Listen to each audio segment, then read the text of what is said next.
Hey, welcome back to the channel. Today, I'll be sharing a story with you. The movie begins with a man named Yuri walking back to his apartment. Just then, he sees a delivery man at his neighbor's door holding this package with weird stickers on it. Although curious with what's inside, Yuri leaves and goes home. Now at his house, he lifelessly sits by his girlfriend on the bed. His girlfriend tells him that a creepy old man had just moved in next door, where beautiful girls are always coming in and out of his apartment. Yuri gets impressed by the old man's skills, but his girlfriend then scolds him and tells him it's not a joke because she may get taken advantage of. So later that night, laughter from the old guy and a lot of girls can be heard from his apartment, causing both Yuri and his girl to wake up.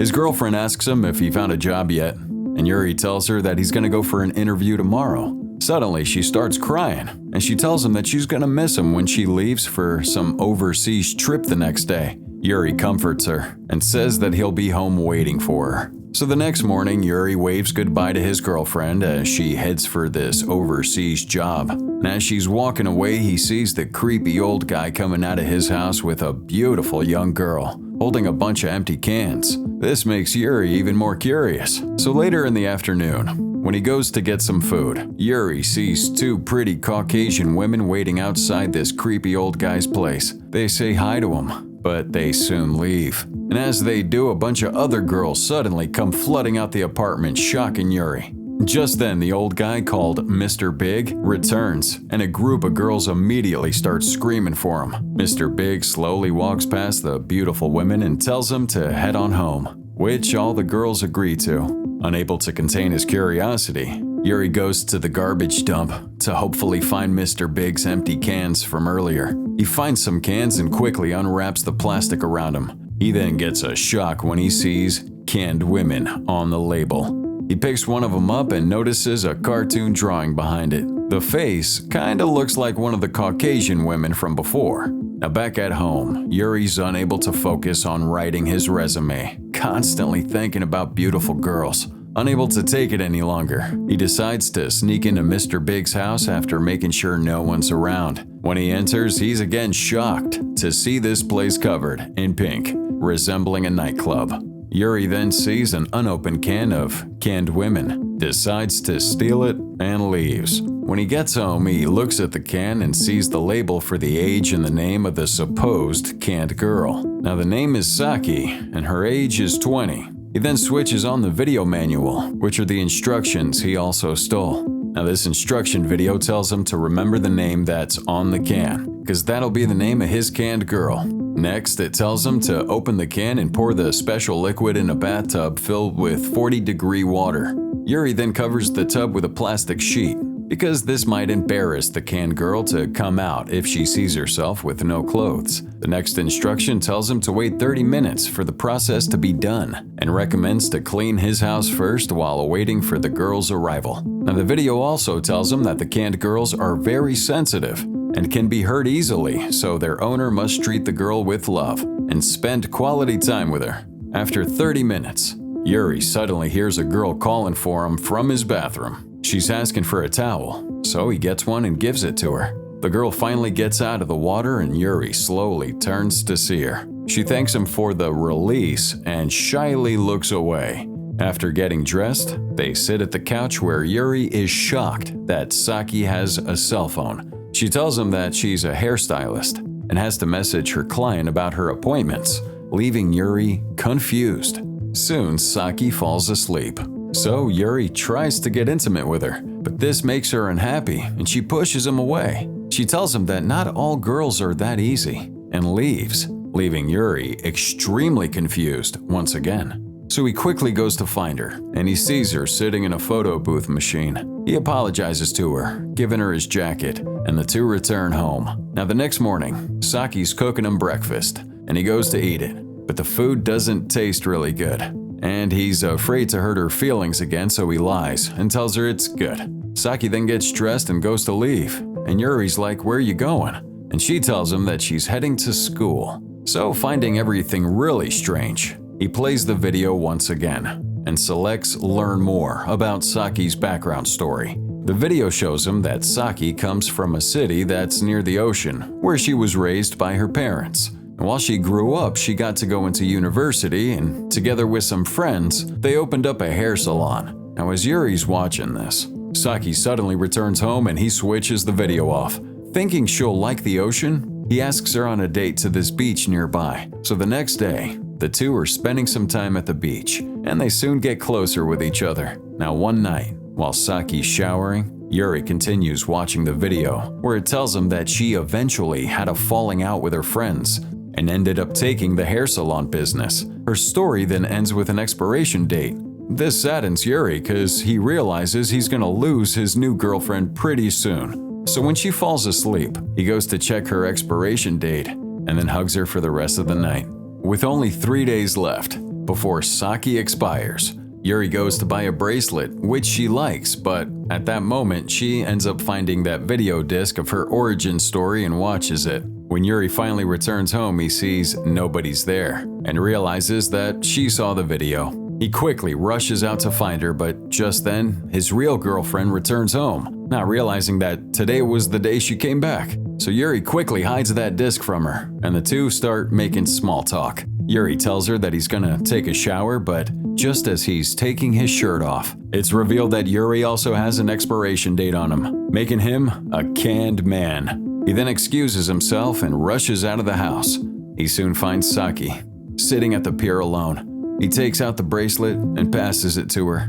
Our little story ends with the sound of the clock ticking in the background. Now our next story starts off with a young girl named Akari, waking up in her school's nurse's office. She then sees one of the school's doctors walking in and she tries to ask if she's free to go. But the doctor ignores her while talking on the phone.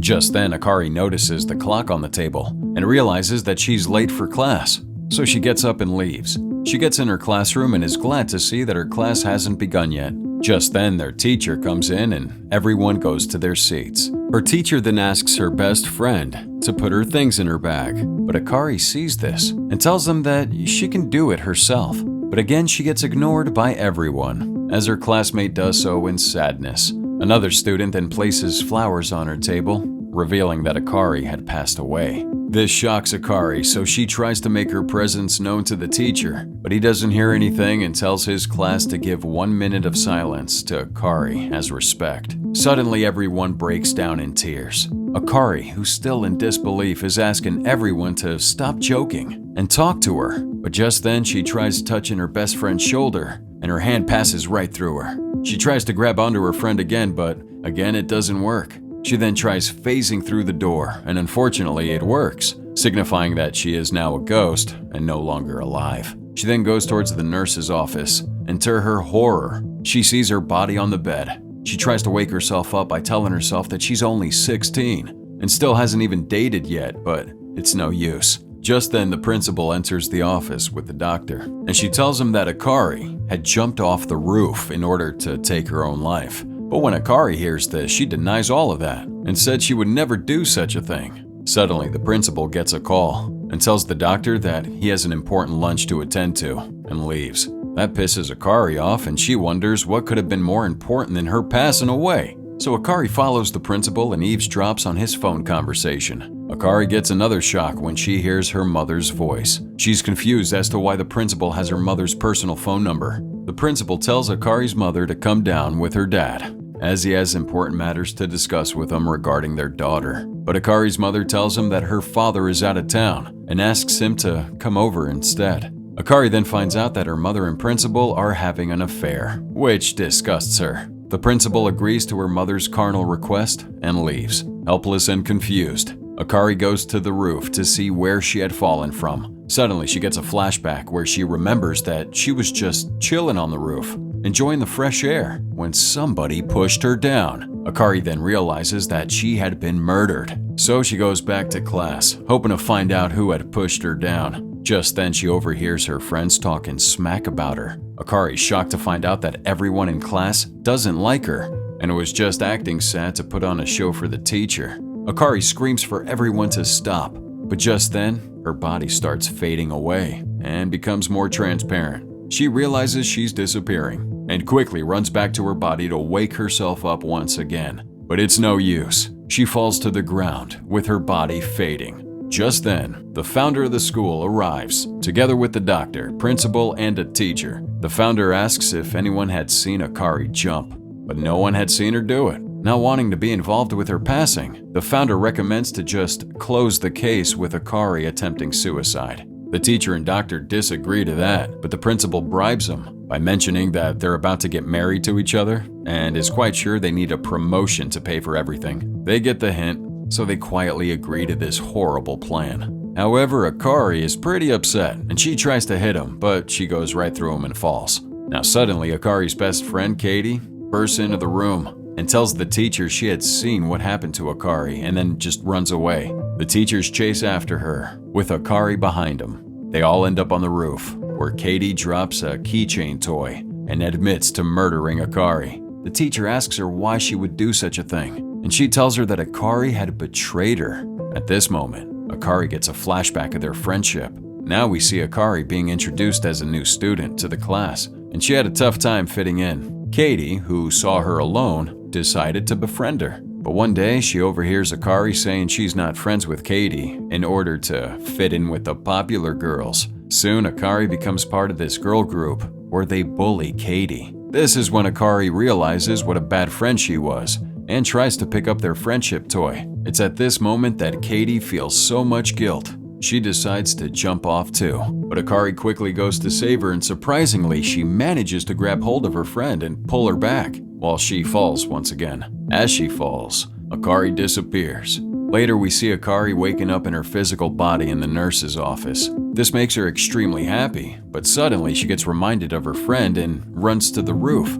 There, everyone gets a shock, thinking that they're seeing a ghost. Akari then picks up the toy and apologizes to her friend for everything. She helps her up, and the both become good friends once again. But out of nowhere, the principal accidentally falls off the roof, and the movie ends with him waking up as a ghost, with his body next to him. Always a pleasure having you guys around. Thanks for watching. Like and subscribe if you had a good time today, and get ready for the next one.